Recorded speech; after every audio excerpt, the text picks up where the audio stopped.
ibintu byo kwagitinga cyangwa se gukina filime ni ibintu bimaze kugaragara ko bishobora kuba bitanga agatubutse cyangwa se bishobora kuba byagira icyo bitumarira umuryango, bikaba byatanga kuba byatunga umuryango. Niko nimwe mu bintu maze kuba byakwerekana ko abantu benshi bakora cyangwa abantu benshi bazwiho kuba bagitinga cyangwa se bakora filime ko bamaze kuba bagenda bakuramo amafaranga menshi agiye atandukanye, ndetse uko abantu benshi mugenda mubibona ku mbuga nkoranyambaga, aho usanga umuntu umwe ukora filime cyangwa se ukina filime akaba ari umwagitera ashobora kuba atunze byibuze agenda mu modoka yiwe bwite yigure kandi ku mafaranga yo yakuye mu gukina filime ndetse n'ibindi bigiye bitandukanye nk'amazu ndetse ibindi byose akaba yaragiye abyigura kandi akaba natunze n'umuryango. Ibyo byaje kuba byanera kuba nagenda mbakorera ubushakashatsi ku byamamare hano mu Rwanda, ndetse ambaze kuba nabategura ibyamamare bitanu mu Rwanda hano bizwiho kuba byaba bikina filime, ndetse abantu benshi bakaba babizi ariko bakaba batazi ninde waba uyoboye abandi cyangwa se ninde waba urusha undi umutungo. Naje kuba nabategura rero ibyamamare bitanu hano mu Rwanda bizwiho kuba byaba bikina filime ugereranyije n'ibindi, ndetse bikaba bifite impano mu gukina filime ndetse akaba bamaze kuba bakuramo agafaranga gatubutse cyangwa se urufito rugaragara ku rwego rwo hejuru. Naje kuba nabategura rero abo bakinnyi ba filime batanu bazwi ko bakina filime cyangwa se bazitegura ku rwego rushimishije. Ndaza kuba nagusaba ko wageze kino kiganiro ku musozo uze kuba wamenya umuntu waje ku mwanya wa mbere, ndetse ni muri mushya kuno muyoboro wacu wa Nyovuje Entertainment. Ndaza kuba nagusaba ko wakora subscribe kugira ngo ugikomeze kubana natwe ko tugenda tubagezaho inkuru zigiye zitandukanye za entertainment. Yumva unanyuzwe na kino kiganiro cyacu uze kuba wakora like ndetse wandike muri comment nimba umva utanyuzwe, utubwire se nihe wakabaye wowe unuhe mwanya tubashije kuba wakumva unyuzwe nawo. Yo urukumva ni Mr. Ndaza kuba nagusaba gukora subscribe kugira ngo ukomeze tubane nawe. Tudatinze rero katwikomereze ku mwanya wacu wa gatanu, turi ubuhere nyine ku mwanya wa gatatu tugenda ku mwanya wa mbere. Nkuko natangiye mbikubwira, ndaza kuba nagusaba kuba waza kuba wakwandika muri comment kuza kuba wumvishe runo rutonde rwacu, ndetse uze kuba watubwira ku mwanya wa mbere cyangwa se ku yindi myanya aho uze kuba utumvishe neza tudabashije kuba twahuza. Uze kuba wakwandika muri comment ubase kuba watubwira uko byumvishe. Ku mwanya wa gatanu rero turasanga wo bise niyo nshuti ya Nick ngwi mu mutsi cyane nka Kiramana, aho yagiye nawe abasha kuba yagenda agira kure mu bintu byerekeye no gukina sinema by'umwihariko agenda nabivanga na comedy, aho yazamuye na mugenzi we bitse Nyagiso. Murabazi cyane ko batangiye bakinana ndetse yaza kuba yagira gutya rwose Kiramana abasha kuba yagira kure, abasha kuba yazamura bagenzi biwe harimo nka Nsabe ndetse na Nyambo mu byerekanye no gukina sinema. Murabazi cyane dore ko Nsabe cyane mu bintu byerekanye no gukina comedy ari umwe mu bantu uzwi cyane hano mu Rwanda, dore ko Nyambo nawe ari umwe mu bantu berekanye cyangwa se mu bintu byerekanye no kuba bakwagitinga neza rwose. Nyambo aza mu bambere hano mu Rwanda. Kiramana rero yaje kuba yagenda asohora filime nyinshi zigiye zitandukanye ndetse benshi bagiye bamuziho nka iyo bise Kiramana series. Murayizi cyane ko ari imwe muri filime zagiye zikundwa hano mu Rwanda ndetse zagiye zikinwamo nawe, ndetse akaba yaragiye akina ndetse na comedy nyinshi zigiye zitandukanye mubasha kuba mwagenda umenya muri ubwo buryo.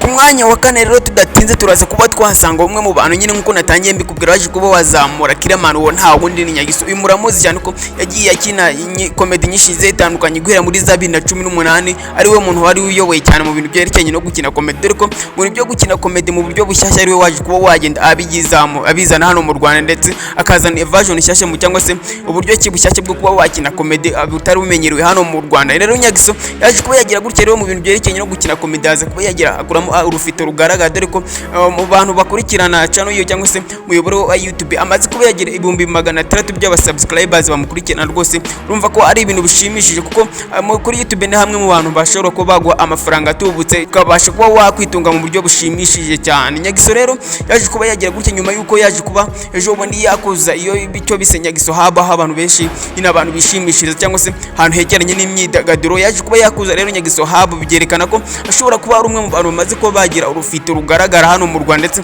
bashobora kuba bamaze ko bagira agatubutse nyine nkuko abantu benshi bagenda babibona, ndetse no mu bikorwa agenda akora bigiye bitandukanye birimo nko kwamamaza ndetse n'ibindi nko mu gukina amafilime bigenda bimuhereza amafaranga. Bikomeza byerekana ko Nyagiso nawe ari umwe mu bantu bamaze ko bagira agatubutse hano mu Rwanda ugereranyije n'abandi, dore ko abandi benshi bagiye batandukanye nabo bagiye babigeraho ndetse bakaba ari n'abafite yewe ibirenze kuri we, ariko bagiye nabo babikura muri sinema. Urumva ko Nyagiso nawe ari umwe mu bantu bafite urufito rugaragara.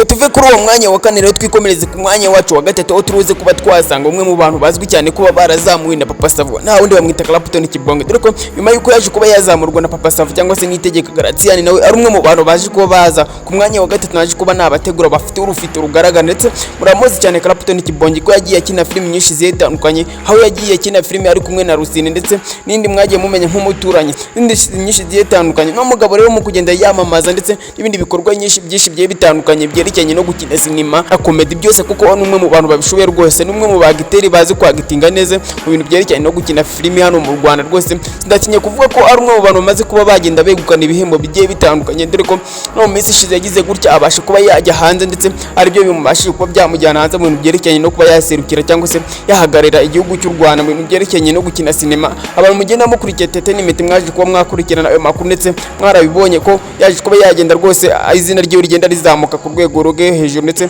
abasha kuba yagenda agera kure hano mu Rwanda rwose. Umwanya wa kabiri rero mu bantu bazwiho kuba bakina sinema hano mu Rwanda ndetse bafite agatubutse kagaragara, naje kuba nabategura umwe mu bantu bazwi cyane barebwe cyane ku rwego rwo hejuru, nta wundi bamwita Bamenyo. Uyu muramuzi cyane ko ari umwe mu bantu bazwi cyane mu kuba bakina sinema ndetse bayivanga na comedy. Ubundi bamenya amazina yiwe ni Benimana Ramazani. Uyu muramuzi cyane ko rwose ari umwe mu bantu bagiye babakina sinema cyangwa se babakinira filimi nziza ku rwego rwo hejuru, aho muzi nka filimi bise Bamenya series, dore ko aho yagiye ahuriramo n'abandi benshi bagiye bitandukanye nka Ketchup. Ndiyo rwose murayizi ko ari imwe muri filimi zagiye zitrendinga cyangwa se akaba ari mu bite amapizote yagiye atrendinga hano mu Rwanda mu buryo bwinshi bugiye butandukanye. Bamenya rero amafaranga yiwe cyangwa se urufite afite agenda rukurana mu gukina sinema nk'uko maze kuba nabikubwira, cyangwa se mu kuba yagenda yagitinga. Si ibyo gusa kandi nanone Bamenya ndetse agenda anamamaza ku rwego rugiye rutandukanye, ndetse unashimisha benshi mu buryo bugenda bwo kwamamaza ibikorwa remezo by'abantu, akabasha kuba yagenda abona amafaranga ku rwego rushimishije.